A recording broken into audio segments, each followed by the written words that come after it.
What's up guys, it's John at LiquidHaus. This week's video is going to be a small review about the system I built for my girlfriend last year with just a small rundown on the parts I used and the total cost it took to build this thing. It's a fun little gaming computer. It's more than my girlfriend needs at the moment, which is why I didn't go all out and crazy, but I am going to be doing a completely new rebuild that I will be featuring in a new video in the next coming couple of months. The total cost that this thing cost me all together with all the parts and all that was just under $1,600. I was sitting at $1,590. So for what it can do, this thing is perfect for her. I'm really happy with how it turned out. So let's go through some of the parts that I use in this thing. The first thing you noticed is how small this thing is.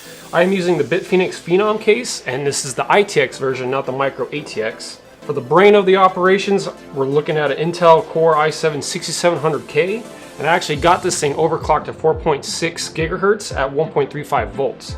The max temps I see on this little custom water loop that I built was 66C. Another powerhouse in this little tiny thing is the GTX 1060 Strix. And I actually got this thing clocked higher than my water-cooled GTX 1080. This core is sitting at 2126, completely stable, and even on air the max temps I see is 67C. Though I do have the fan speed cranked up a little bit, you still cannot hear it as it is facing away from you when you're sitting down at the desk. Of course, for the RAM, we're looking at the G-Skill Ripjaws 5, just a 16 gig kit 2x8 at 2400 megahertz. The power supply you can't really see in this system, but it's a Cooler Master 800 watt Silent Pro Gold. It was actually in my old system before I rebuilt it into the W100 case by Thermaltake. Back then I was only rocking two 7970s, but when I acquired two more, for a total of four, the 800 watts just wasn't cutting it. And so because of that, I took it out, replaced it with an EVGA 1600 watt, and then threw this bad boy in this little thing. For storage, we're actually looking at a unique little system I set up in this tiny thing. There wasn't much room for hard drive space when I built all the water cooling into it. And so I sandwiched three SSDs together, though I only really purchased one, and that was a PNY 240 gigabyte. But of course we can't forget the motherboard. The motherboard is a Gigabyte G8 Z170N Gaming 5, and of course it's in an ITX form. This motherboard actually did really well with overclocking the processor to 4.6. I didn't even really have to mess with it that much to get it there. Of course 1.35 volts on a small dial like this is a little tricky, but honestly with the water cooling setup that I have, max temps sitting at 66C, that's not too bad at all. So what exactly did I use in the water cooling loop? Well, let me give you a rundown. Starting at the block, we're looking at XSPC Raystorm, and at 50 bucks, it's a great little performer. For the radiator, this is one you're not really gonna see on the market anymore, but it's a Hardware Labs Black Ice GTX Gen 2 Extreme. Even though the radiator is optimized for a push-pull configuration, which means fans on both sides of the radiator pushing and pulling air throughout, it actually does surprisingly well for the fans that I accompany with it in just a push form. Of course, the fans pushing the air through are just simple basic Corsair AF120s. Now for the pump and pump top, I'm actually rocking a MCP 350 pump DC by Swiftech. And the pump top that I'm using is one that's not really available anymore, but it's by Aqua Computer. They call it the Aqua Top. And when I got it years ago, I really liked that they had an in and out on both the side and the top, because most DDC tops didn't actually have that when I was in the market to buy a DDC top. But Aqua Computer was one of the few that did.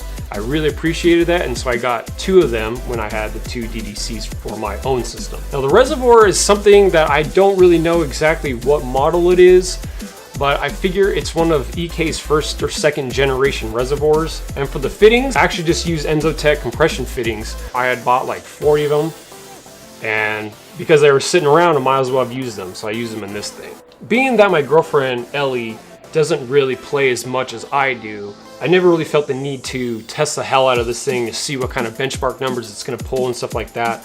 But I did run a Cinebench run for this video, just quick and simple. I didn't feel like swapping over my Steam account over on her system just to install 3D Mark, but it's pretty interesting what happened. Her proc ran at 971 Cinebench points for the CPU test. But for the OpenGL test, which I know is not really accurate when it comes to benchmarking and the whole benchmarking world, Cinebench isn't really the main test to test GPUs.